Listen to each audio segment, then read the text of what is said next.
Tamil Senior February 2015. Get ready. 10 seconds. 5 seconds. Start.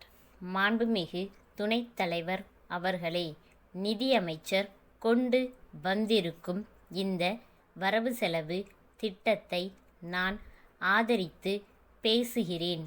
இந்த அவையில் உள்ள எதிர்க்கட்சி உட்பட எல்லா உறுப்பினர்களும் இதை புகழ்ந்து பேசி இருக்கிறார்கள்.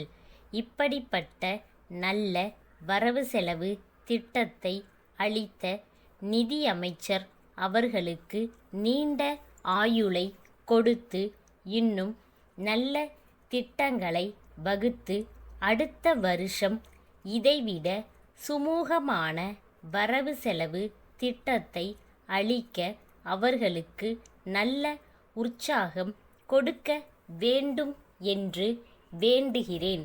இப்பொழுது நீர் பாசனத்தை பற்றி ஒரு சில வார்த்தைகள் சொல்ல விரும்புகிறேன்.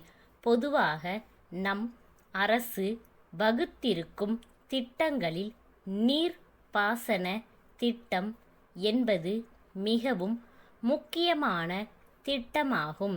மிகப்பெரிய பெரிய அணை திட்டங்களை தீட்டி அவற்றை நிறைவேற்றியதால் மக்கள் இன்று செழிப்பாய் இருக்கிறார்கள்.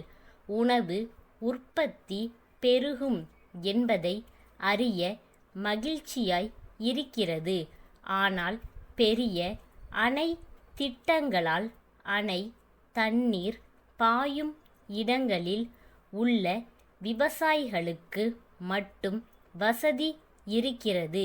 சிறிய நீர் பாசன திட்டங்கள் குறித்தும் அரசு முயற்சி செய்தால் இன்னும் சில விவசாயிகளுக்கும் பலன் ஏற்படும் என்பதை தெரிவித்துக் கொள்கிறேன். அதனால் நாம் வெளிநாட்டுக்கு உணவுப் பொருள் ஏற்றுமதி செய்யும் அளவுக்கு கூட தயாராகி விடலாம் என்று நினைக்கிறேன். சில கிராமங்களில், குறிப்பாக அரசு எடுத்து கொண்டிருக்கும் கிராமங்களில் சிறிய நீர் பாசன திட்டங்கள் நிறைவேறியிருக்கின்றன. அரசு எடுத்து கொள்ளாத இனம் கிராமங்களில் பாழடைந்த ஏரிகளும் குளங்களும் இருக்கின்றன. அவைகளை செப்பனிட்டு நீர் பாசன வசதி செய்து கொடுக்கலாம். இனம் கிராமங்களை அரசு எடுத்து கொள்ளாவிட்டால் ஏரிகளையும் வாய்க்கால்களையும் மராமத்து செய்வதற்கு மாவட்ட அதிகாரிகள் தங்கள் கையில் அதிகாரம் இல்லை என்று சொல்கிறார்கள். அப்படியானால் அங்குள்ள மக்களின் கதி என்ன ஆவது? அதற்காக அரசு ஏதாவது உத்தரவு போட்டால் தாங்கள் செய்வதற்கு தயாராக இருப்பதாக சொல்கிறார்கள். ஆகவே அரசு இது குறித்து கவனம் செலுத்த வேண்டுமென்று கேட்டுக்கொள்கிறேன். 3 வருஷ காலமாக இனம் கிராமங்களை அரசு எடுத்து கொள்ள போவதாக சொல்லப்படுகிறது. ஆனால் எந்தவிதமான நடவடிக்கையும் எடுக்கப்படவில்லை. இது குறித்து அரசு ஏதாவது செய்ய வேண்டுமென்று கேட்டுக்கொள்கிறேன். அடுத்து, விவசாய வசதி உள்ள கிராமங்களுக்கு கூட மின்சாரம் கொடுக்க மறுக்கிறார்கள். வரிசை பிரகாரம் கொடுப்பதில்லை. விவசாயத்திற்கு மின்சாரம் வேண்டுமென்று முன்பாகவே மனு போட்டிருக்கும் கிராமங்களுக்கு முதலில் மின்சாரம் கிடைக்கும்படி செய்ய வேண்டும் என்று கேட்டுக்கொள்கிறேன். அடுத்தபடியாக, கைத்தறி நெசவாளர்களுடைய நிலைமை ஓரளவு நல்ல முறையில் இருக்கிறது. இருந்தாலும் கூட துணி தேங்கி கிடக்கிறது. கூட்டுறவு சங்கங்கள் மூலமாக நிறைய தறி கொடுக்க வேண்டுமென்று உத்தரவு இருந்தாலும் அதன் மூலம் சேர்த்து கொண்டு வருகிற தறிகளை மூடுவதாக சொல்கிறார்கள். இதனால் கஷ்டமான நிலை உள்ளது.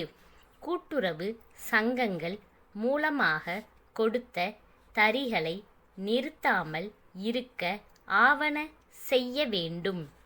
மும்பை கண்ணன் கூட்டமைப்பிலிருந்து மும்பை உபேந்திரன் கூட்டமைப்பிற்கு எழுதும் கடிதம். அன்புடையீர், எங்களுடைய பிரதிநிதி மூலம் மார்ச் 5ஆம் தேதியன்று 2 குரோஸ் பல ரச ஜாடிகள் அனுப்புமாறு கேட்டிருந்தோம். அவை எங்களுக்கு வந்து சேருவதில் ஏற்பட்டுள்ள காலதாமதம் குறித்து நாங்கள் வருத்தம் அடைந்துள்ளோம்.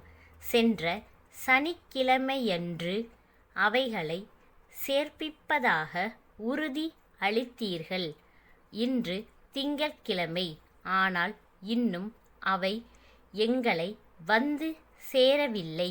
இந்த காலதாமதம் எங்களுக்கு கஷ்டத்தையும் தொழில் நஷ்டத்தையும் ஏற்படுத்துகிறது என்பதை தெரிவித்துக்கொள்ள விரும்புகிறோம்.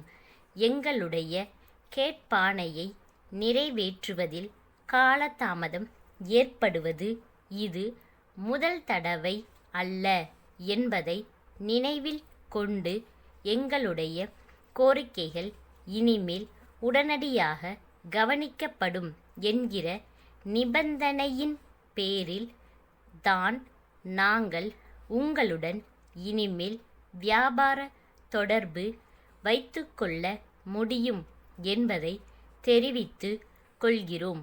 இனிமேல் காலதாமதம் ஏற்படாது என்று உறுதி அளிப்பதோடு இப்போது கேட்டுள்ள சரக்குகளை உடனடியாக எங்களுக்கு கிடைக்க ஏற்பாடு செய்தால் நாங்கள் மகிழ்ச்சி அடைவோம் என்று தெரிவித்து கொள்கிறோம்.